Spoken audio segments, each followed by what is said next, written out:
Good day, everyone! So today we are going to show you how to format your laptop or computer. First things first, you have your bootable device that kanang flash drive. In your flash drive, you have your Windows or Windows 11 OS and anything OS here. Then your flash drive, i-plug in mo dito sa laptop mo. Yes. After that, restart your PC.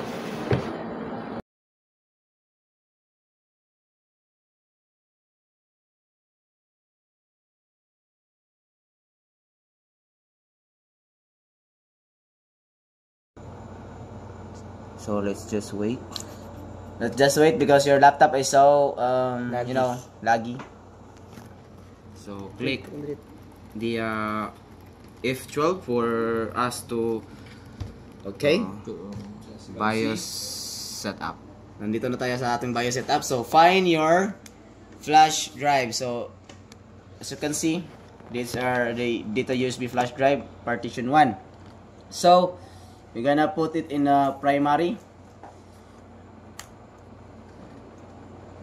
Okay, your laptop is installing your OS. So let's just wait for a minute for you know.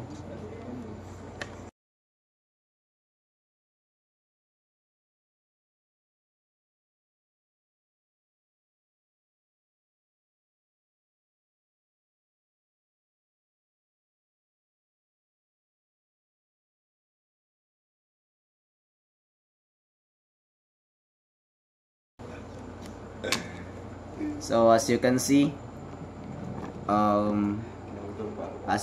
you're gonna set up your Windows 11 OS. So just click next and next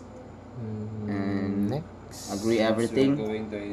Since we are going to install Windows, so just click the install Windows and next. We wait for a few seconds to proceed the next step. We're getting a few things ready.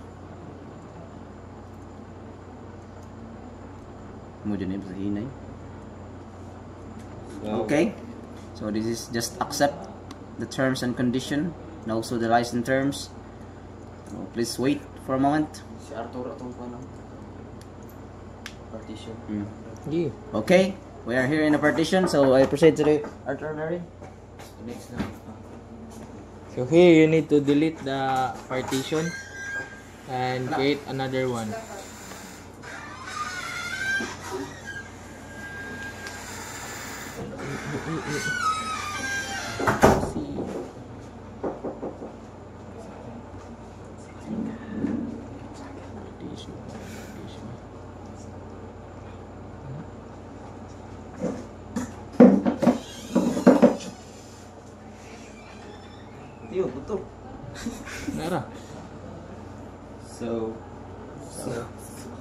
So you need to create new partition and then select this to primary. So next.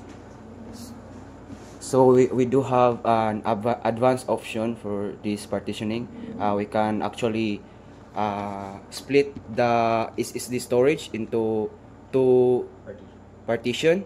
So for that, for example, if we have 500 gigabyte SSD, so if we get 30% of that, so how many 50%? 150, right? Yeah. 150 multiplied to 10,024, and that is our first partition. For and the rest is the the rest apply na lang dayon. The rest is the second partition. Second partition. So that is how we get the second partition. For example, kanang local DC or kanang local DC, so ID. So that is one of the example. But this one we only need the full, the only one partition. So we can just apply it and then proceed.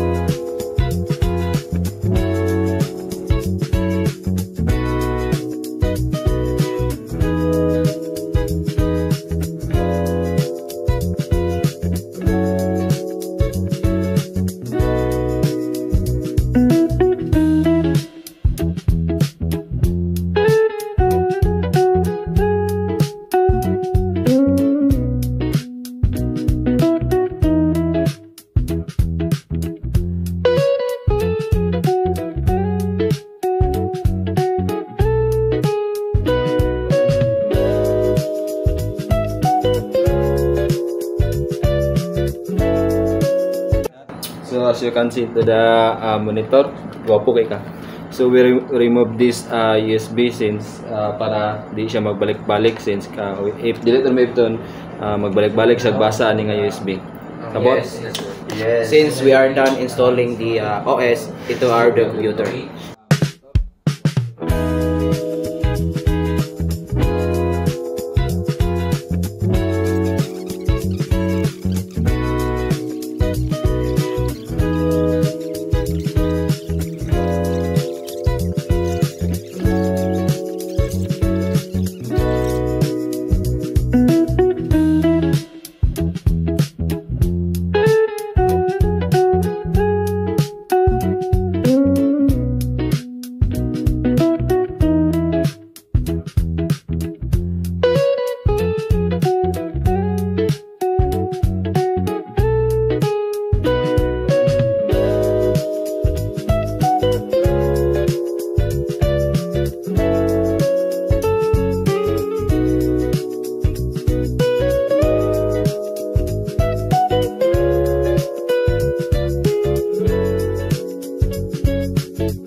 So we just click the I don't have internet because it will, if we connect it to the internet, it requires kaning email or Microsoft account and a license, so we don't want that. So we just need to, I don't have internet.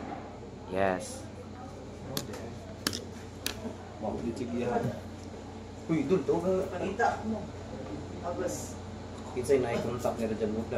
So here you if you want, you can name your laptop PC1 Kumlab na lang, Kumlab. Ano ra? Di na na.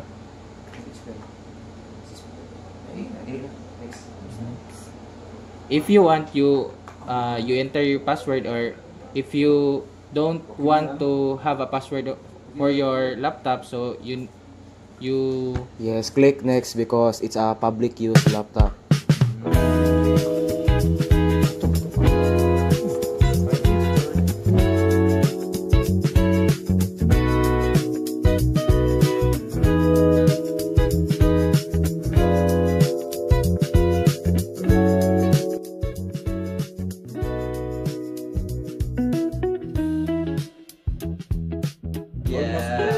And now, as you can see, we're done. So the laptop is successfully reformatted.